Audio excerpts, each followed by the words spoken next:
नमस्कार, मैं हूं प्रकाश चंद्र होता। आज हम बात करेंगे एक ऐसी चीज की जो सीधे तौर पर गरीबों से और मध्यवित्त परिवार से जुड़ा हुआ है। अगर मुंबई में प्याज का दाम 100 रुपया है तो छत्तीसगढ़ में 90 रुपया पहुंच गया है।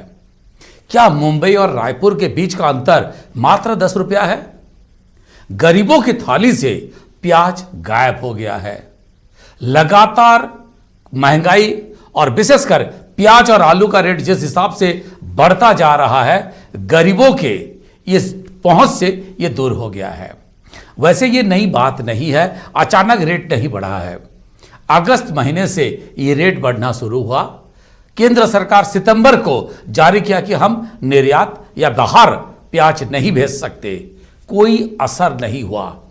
अब अक्टूबर में यानी कल कह ही रही है केंद्र सरकार कि जो भी स्टॉक है प्याज का उसको बाजार में मंडियों में भेजा जाए। पता नहीं कब तक आएगा। उससे बड़ी बात है, आज से लगभग 25 साल पहले दिल्ली का चुनाव था। सुषमा स्वराज उस वक्त दिल्ली की मुख्यमंत्री थी और उस वक्त प्याज 125 रुपया 150 रुपया तक पहुंच गया था और सुषमा स्वराज की सरकार गिर गई थी, हार गई। लोगों ने उसके खिलाफ वोट दिए। जब जब चुनाव आता है, क्या उस वक्त ये प्याज का दाम बढ़ता है? प्याज के आंसू लोगों को रुलाता है? इसका कनेक्शन क्या है चुनाव से? कोई कनेक्शन भी है या फिर जिस तरह से कही जा रही है मॉनसून बढ़ गया, मॉनसून के खराब हो गया और उसी के कारण प्याज इस तरह की महंगाई हो गई? ये तो सबको पता था। फिर स्टॉक रबी का प्याज का क्यों बाजार पे नहीं आया? क्यों खरीफ का इंतजार किया जा रहा है? इन सारी बातों के बीच क्या कहते हैं छत्तीसगढ़ के मुख्यमंत्री, आम लोग और प्याज बेचने वाले लोग?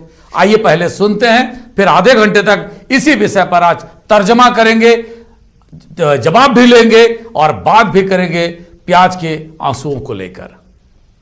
बढ़ेगा क्योंकि इसमें जब रेट बढ़ते थे और जो लोग ज़्यादा अपने गोडाउन में कोई भी सामान रख लेते थे तो कलेक्टर को अधिकार था, राज्य सरकार को अधिकार था कि वहाँ वो छापा डाल के वो सामान बाज़ार में उपलब्ध कराए। लेकिन अब स्थिति ये है कि कोई कितना भी गोडाउनिंग कर सकता है, लेकिन सरकारें कोई कार्रवाई नहीं करेगी तो कीमत में उछाल आएगी ही। जो चीज़ कम होगा उसको पकड़ लेंगे और उसके बाद फिर रेट बढ़ेगा। इसी बात का तो विरोध है। जो 1955 के जो नेहरू जी ने कानून बनाया था, वो कानून इसीलिए था कि आम उपभोक्ता को वाजिब दर पे वो सारी वस्तुएं उपलब्ध हो जो आवश्यक वस्तु अधिनियम के तहत जिनको दायरे में रखा गया था। अब चूंकि उसको हटा लिया गया है तो फिर कीमतें बढ़ेगी और सरकारें कुछ नहीं कर पाएगी। कैसे बढ़ रहे हैं प्याज के कानून? इस कानून के कारण बढ़ रहे हैं, जरा इसको बताएं ना। खाली हवा सरकार में बैठे हवाई बात करने से थोड़ी होगा। अगर देश के किसानों को ये हमेशा होता है कि जब फसल आती है उस समय रेट कम होते हैं और जब फसल नहीं आती है, दूसरी फसल आती है, उस समय रेट बढ़ते हैं। ये एक स्वाभाविक प्रक्रिया है। और इसमें अब जैसे प्याज हमारे छत्तीसगढ़ में नहीं होती, महाराष्ट्र में होती है। महाराष्ट्र में बड़े बड़े किसान हैं, वो किसान खुद वेयर हाउस में रखते हैं, किसान खुद कोल्ड स्टोरेज में रखते हैं और किसान खुद मार्केट में लाते हैं। वहाँ के किसानों की बड़ी बड़ी सोसाइटियाँ हैं। तो हम किसानों को समृद्ध बनाने की बजाय, किसानों के फार्मर प्रोड्यूस ऑर्गेनाइजेशन बनाने की बजाय, किसानों की सोसाइटियाँ बनाने की बजाय और किसानों को हम गरीबी में ही जीने के लिए मजबूर कर रहे हैं इन कानूनों को क्या पता, व्यापारी बढ़ा दिए तो बढ़ा के बेच रहे हैं। 2 दिन तो लाए नहीं थे, कल लाए 1 बीघे। बहुत बजट गड़बड़ है, बहुत। बिना प्याज के नहीं, ऐसा तो नहीं है, लेकिन कभी कभी कुछ सब्जियों में तो चाहिए ही होता है। अब इतना महंगा प्याज है तो सब्जी तो और महंगी। मैडम व्यापार में भी, धंधे में भी फर्क पड़ा है। हम लोग ट्रांसपोर्ट लाइन के आदमी हैं। प्याज जो अभी रेट बढ़े हुए हैं उसका कारण ये है कि जो पानी जो असमय गिरा हुआ है, आंध्रा में है, महाराष्ट्र में है, उसकी वजह से जो प्याज की फसल ख़राब हुई है और नई फसल जो एक्चुअल टाइम पे लगनी थी वो अब जाकर के इस टाइम में लग रही है, जो कि आगे निकलेगी। उसकी वजह से ऊपर दिसावर से ही रेट बढ़े हुए हैं। प्याज पर्याप्त मात्रा में आ रहा है और थोक में सब जगह आ रहा है। पानी गिरने के कारण फसल कम खराब हुई है, इसका इफेक्ट आ रहा है। प्याज क्या होता है, जल्दी ख़राब हो जाता है। इसका कारण सबसे अधिक यही है, पानी इसके ऊपर पड़ा हुआ है। और नई फसल नवंबर के बाद आएगी, दिवाली बाद आएगी। सारे किसानों को पता है, सारे लोगों को जो फुटकर विक्रेता है उनको भी पता है कि क्या, क्यों और किस लिए प्याज महंगा हुआ। तो जो नीति निर्धारक है उनको नहीं पता कि अगर बाजार में प्याज की कमी है तो फिर निर्यात के लिए विदेश भेजने की क्या जरूरत थी प्याज को। और दूसरी तरफ रबी का फसल को अभी तक क्यों नहीं छोड़ा गया जब बफर स्टॉक सरकार के पास भी मौजूद है। और तीसरी बड़ी बात है कि कलेक्टर के पावर जो था कि आप स्टॉकिंग को चेक कर सकते हैं, जैसे मुख्यमंत्री कह रहे हैं, उसको किसने वापस लिया और उसका परिणाम का हम सब लोग देख रहे हैं। इन सारी बातों को लेकर और भी सवालें हैं, उनको लेकर अगले आधे घंटे तक चर्चा करेंगे। मेरे साथ 3 वरिष्ठ मेहमान हैं। रायपुर के बीजेपी के अध्यक्ष और पूर्व विधायक श्रीचंद सुंदरानी मेरे साथ हैं। कांग्रेस के प्रवक्ता रह चुके हैं और बड़े नेता हैं अजय साहू, वो भी हमारे साथ हैं। और जाने माने छत्तीसगढ़ के बिजनेस जर्नलिस्ट आर कृष्णा दास भी हमारे साथ है। तीनों मेहमानों का बहुत बहुत स्वागत है। मैं चर्चा की शुरुआत करूंगा कृष्णा दास जी से। कृष्णा जी, जब अगस्त से प्याज का रेट बढ़ने लगा था देश भर में, फिर केंद्र सरकार को क्यों जागने में इतना देर लगा और अब जाके कल ही आदेश जारी हुआ कि मंडियों में जो रबी का स्टॉक है, यानी जो पिछले खेती का जो स्टॉक है, उसको बाजार में लाया जाए और अब आने में भी कम से कम 2 हफ्ता लगेगा, यानी कि ये प्याज का रेट क्या 150 रुपया तक पहुंच जाएगा? कृष्णा दास जी। जी बिल्कुल प्रकाश जी, जैसे पहले आपने कहा कि एक तो प्याज एक ऐसा कमोडिटी है जो सबसे ज्यादा राजनीतिक रूप से संवेदनशील है कि पॉलिटिकल सेंसिटिविटी इसी में, इस प्रोडक्ट में सबसे ज्यादा है, क्योंकि ये प्याज जो है उसको हम सीधे सीधे राजनीति से देखते हैं। अब जो आपने एक चीज कही कि बफर स्टॉक, तो पिछले साल केंद्र सरकार ने करीब करीब 60,000 टन का एक बफर स्टॉक क्रिएट किया था और वो बड़ा अच्छी क्वांटिटी में इस बफर स्टॉक को बनाया गया था। और जब ये क्राइसिस की स्थिति निर्मित हुई तो कुछ प्रदेशों को बाकायदा इस बफर स्टॉक से प्याज दिया गया, लेकिन इसको पैन इंडिया पॉलिसी नहीं बना के कुछ प्रदेशों तक ही ये सीमित रह गया। अगर इसको हम पूरे भारत के दूसरे राज्यों में भी अगर बफर स्टॉक से अगर आप रिलीज करते तो संभवतः ये क्राइसिस की स्थिति नहीं आती। जो दूसरा आपने एक महत्वपूर्ण बिंदु उठाया कि आपने एक्सपोर्ट को क्यों अभी एक्सपोर्ट इंपोर्ट की जो गवर्नमेंट की पॉलिसी थी, तो प्रकाश जी आप देखिएगा कि सरकार इस पूरे चीजों को हैंडल करने में कहीं ना कहीं कंफ्यूज थी, क्योंकि पहले आपने प्याज के निर्यात पर बैन लगा दिया, आपने उसको बिल्कुल जो है एक्सपोर्ट पे रोक लगा दी। तो आप देखिए, आप जो भी टेम्परेरी कभी भी आप कोई पॉलिसी नहीं बना सकते, और खासकर जब एक्सपोर्ट का मामला रहता है तो आप एडहॉक पॉलिसी पे काम नहीं कर सकते। और एडहॉक पॉलिसी आपने तुरंत बनाई कि हम तुरंत प्याज को जो एक्सपोर्ट बंद कर देंगे। अब उससे क्या हुआ कि एक तो दहशत की स्थिति बन गई देश के अंदर में, होर्डिंग की स्थिति वहीं से निर्मित हुई कि अगर आप वहां पर जो लोगों ने उसको स्टॉक जमा करना चालू कर दिया, तो ये मुझे लगता है कि कंफ्यूजन की स्थिति थी। तो आपने जो बिंदु उठाए हैं वो बिल्कुल सिलसिलेवार उसी के इसमें जा रहा है, लेकिन सरकार इस सोच समझ के अगर इसको उठाए होते और अगर स्टेप बाय स्टेप अगर कदम सही ढंग से उठाए होते तो आज ये स्थिति नहीं होती। श्रीचंद सुंदरानी जी, सारे दोस्त सभी लोग कह रहे हैं सुंदरानी जी, केंद्र सरकार ने इसको सही ढंग से हैंडल नहीं किया, जिसके कारण छत्तीसगढ़ के गरीब जनता के जायके से प्याज गायब है। क्या कहेंगे उसको? देखिए, पहली बात तो प्याज छत्तीसगढ़ में पैदा नहीं होता, महाराष्ट्र में होता है। महाराष्ट्र में भी कांग्रेस समर्थित सरकार है और छत्तीसगढ़ में भी कांग्रेस समर्थित सरकार है। क्यों नहीं इन्होंने नियंत्रण किया? और ये कृषि बिल को एक आधार बना रहे हैं। कृषि बिल का क्रियान्वयन तो छत्तीसगढ़ में हुआ नहीं है। कहीं न कहीं छत्तीसगढ़ में तो कृषि बिल लागू नहीं करने की बात सरकार कर रही है और केंद्र के नए कृषि बिल पर यह आरोप लगा रहे हैं। कहाँ दूर दूर तक का कृषि बिल से संबंध है इसका? ये तो सिर्फ गुमराह करने का काम कर रहे हैं। नियंत्रण खुद नहीं कर पा रहे, कंट्रोल खुद नहीं कर पा रहे। सर, बॉम्बे में 100 रुपया किलो है प्याज और रायपुर में 90 रुपया पहुंच गया। तो बॉम्बे और रायपुर के बीच में 10 रुपया का फर्क रह गया। हाँ, नहीं वो 100 रुपए कर देंगे ये लोग, क्या है इनको जाता क्या, इनको सरकार में आप देखिए कौन सी चीज सस्ती है। जब से कांग्रेस की सरकार छत्तीसगढ़ में है या मुंबई में भी आज किसकी सरकार है, कहीं न कहीं कांग्रेस की सरकार है ना। किसका नियंत्रण है प्याज पे, कोई केंद्र सरकार का नियंत्रण है क्या? अजय साहू जी, सुंदरानी जी कह रहे हैं कि जहां जहां कांग्रेस की सरकार है वहां वहां प्याज महंगा है। वही कृष्णा दास कह रहे हैं कि केंद्र ने जानबूझ के अपने पर जहां जहां चाहिए उसी जगह पे उन्होंने प्याज को सप्लाई किए ताकि रेट गिरे, और बाकी जगह पे जो बफर स्टॉक है उसको नहीं लाए मार्केट में, तब वहां पे महंगाई हुई। अजय साहू जी क्या कहेंगे इसको? देखिए, निश्चित तौर पर जब जब चुनाव आते हैं तब तब प्याज के भाव आसमान छूने लगते हैं। ये आज से नहीं, आपने 25 साल पुराना भी उदाहरण दिया है। अब तब की बात करें तब 125 और 150 रुपए का भाव था और अभी 90 रुपए, 80 रुपए, 65 रुपए, 70 रुपए का भाव। तो आप अनुमान लगाइए कि प्याज का और भारतीय जनता पार्टी का क्या कनेक्शन है। प्याज लॉबी से कहां पर फंडिंग होती है, प्याज के दाम से गरीबों की जेब में डाका डाल करके क्या इलेक्शन में उस पैसे को खर्च किया जाता है, जनादेश को खरीदने का प्रयास किया जाता है। ये रिश्ता क्या कहलाता है, ये पूछने की जरूरत है श्रीचंद सुंदरानी जी से और भारतीय जनता पार्टी से। माननीय प्रधानमंत्री जी ने कहा है आपदा को अवसर में बदलो, तो चुनाव लड़ना है इनको, तो उन्होंने आपदा को अवसर में बदल लिया। और जो काला कानून आया है उस काले कानून में ये बात स्पष्ट है कि जो अवसर है वो इनके पूंजीपति मित्रों के पास है और आपदा में जो है वो देश का गरीब किसान है।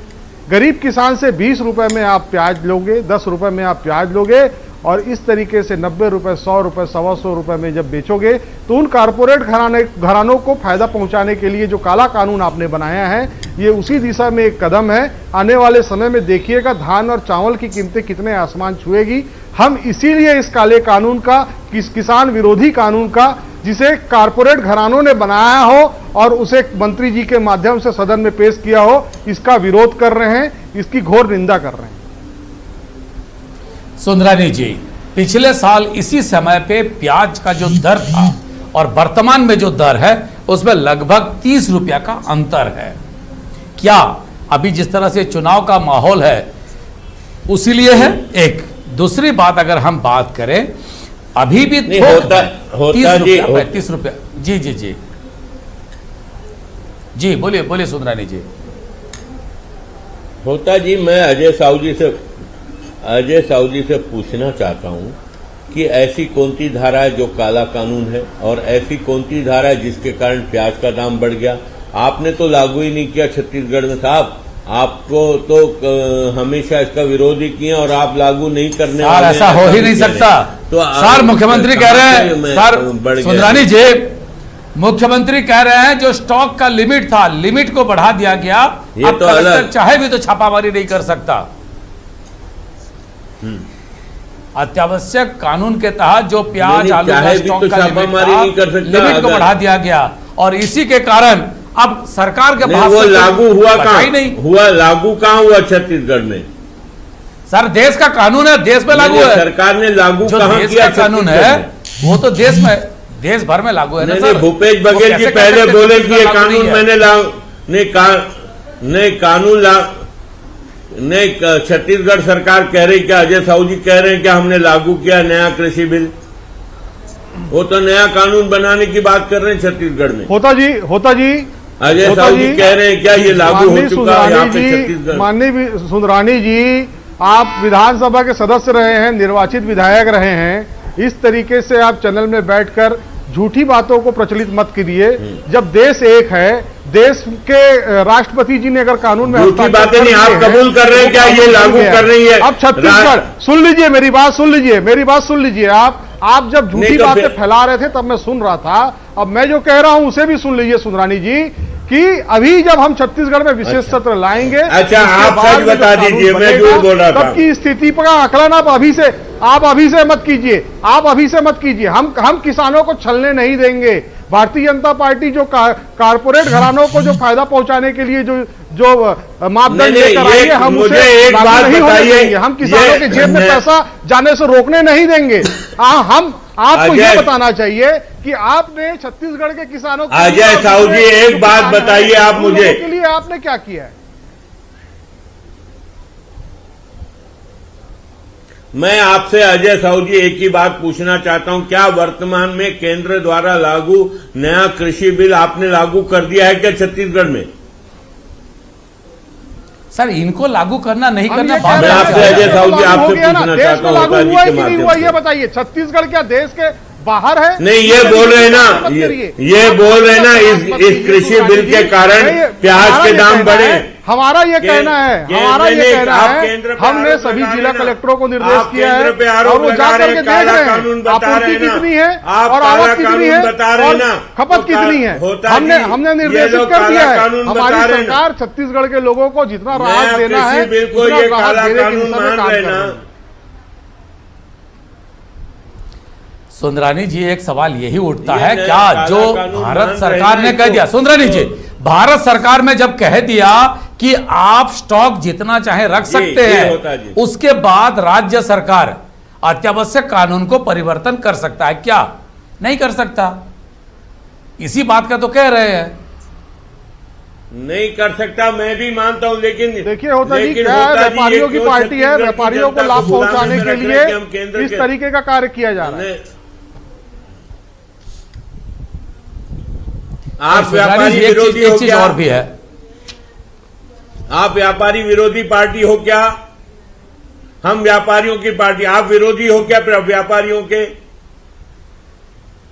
अजय साहू जी बताएं, आप हम व्यापारी व्यापारियों विरोधी के भी पार्टी हो हितैषी क्या? हैं।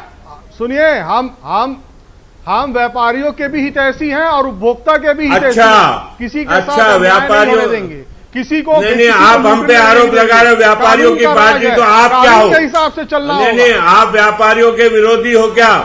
मेरा देखिए सर एक नहीं, बात आप मुझे हमारे बताइए, व्यापारियों चंद के व्यापारी विरोधी अगर उपभोक्ता के भी मैं दोनों से एक सवाल हम पूछना व्यापारियों चाहता को हूं। पहुंचाने के लिए काला कानून ना, नहीं ना, लाएंगे। अजय साहू हम जी, उत्पादक सुंदरानी जी, मैं के दोनों से एक ज्यादा सवाल पैसा पूछना जाए। चाहता हूं। होता जी, जो उगाता है होता है। उसके ज्यादा पैसा जाए। एक सेकंड सर, सर मेरा एक ही सवाल है, अगर किसी व्यापारी 90 रुपया 100 रुपया में प्याज बेच रहा है, आप चाहते हैं क्या कि सरकार उसको समर्थन करे?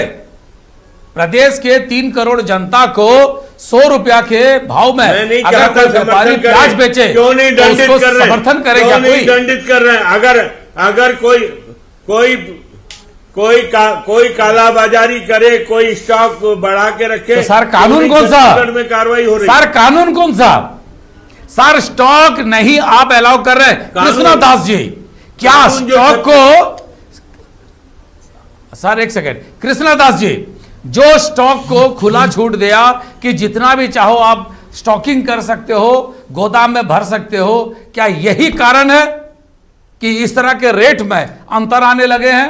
जब चाहे स्टॉक को खोले और जब चाहे स्टॉक को बंद कर दे।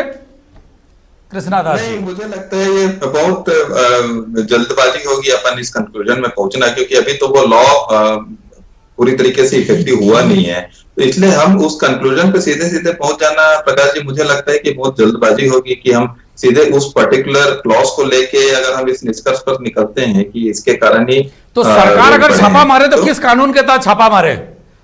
कृष्णा नहीं, जी, देखिए, अभी तो सरकार अगर ऐसे छापा मारे गोदामों में तो किस कानून के तहत जी। छापा मारे?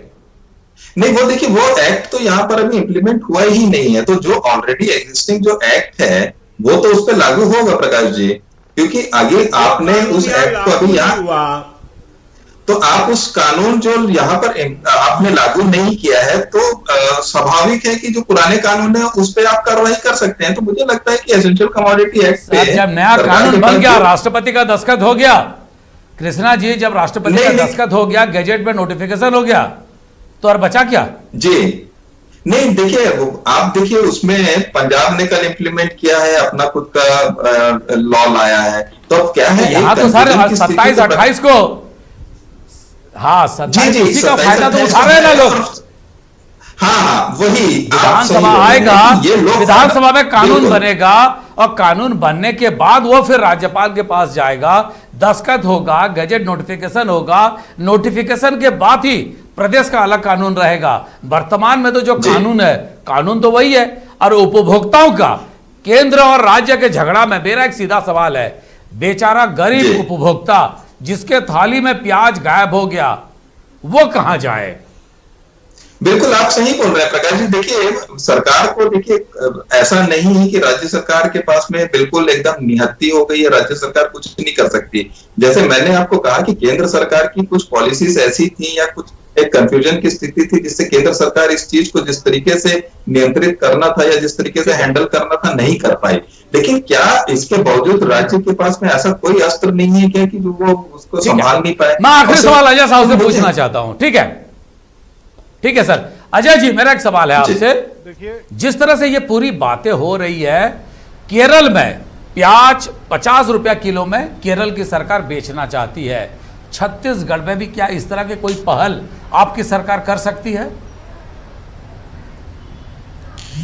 देखिए, हमारी सरकार ने पूरे सभी जिला कलेक्टरों को निर्देश दे दिया है कि भले ही हमारे पास अधिकार नहीं है कि हम किसी के यहाँ छापा नहीं मार सकते, लेकिन व्यापारी भी छत्तीसगढ़ का है, हम उससे बुला करके बैठ करके बात करेंगे और बीच का रास्ता निकालकर दाम को कम करने की दिशा में काम करेंगे। लेकिन होता जी, आपने जो बात कही कि इन्होंने स्टॉक करने की सीमा को जो खत्म किया है, ये निश्चित तौर पर उसका असर है। अगर ये काला कानून वापस नहीं होगा तो यही अजय साहू जी, दूसरे पैडीज में भी हमें देखने को मिलेगी। इससे और आर कृष्णदास जी, आज समय हमारे पास इतना ही था, इससे ज्यादा नहीं है, तो हम चर्चा को आगे नहीं बढ़ा सकते। लेकिन एक बात तय है, केंद्र और राज्य कानून कुछ भी बनाए, व्यापारी और मुनाफाखोर उसका फायदा ना उठाए, इस बात को देखना सबका काम है।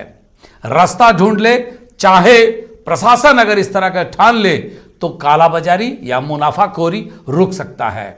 छत्तीसगढ़ में सरकार ने सभी कलेक्टरों को निर्देशित किया है स्टॉक का मॉनिटर कर ले, लेकिन सवाल उठता है कि 90 से 150 पहुंचने में कितना दिन लगेगा अगर इस तरह के कानून बने रहेंगे और उसका फायदा कुछ लोग उठाते रहेंगे। आज समय हो गया है, एक नए विषय को लेकर कल फिर हम उपस्थित होंगे। तब तक हमें दीजिए विदाई।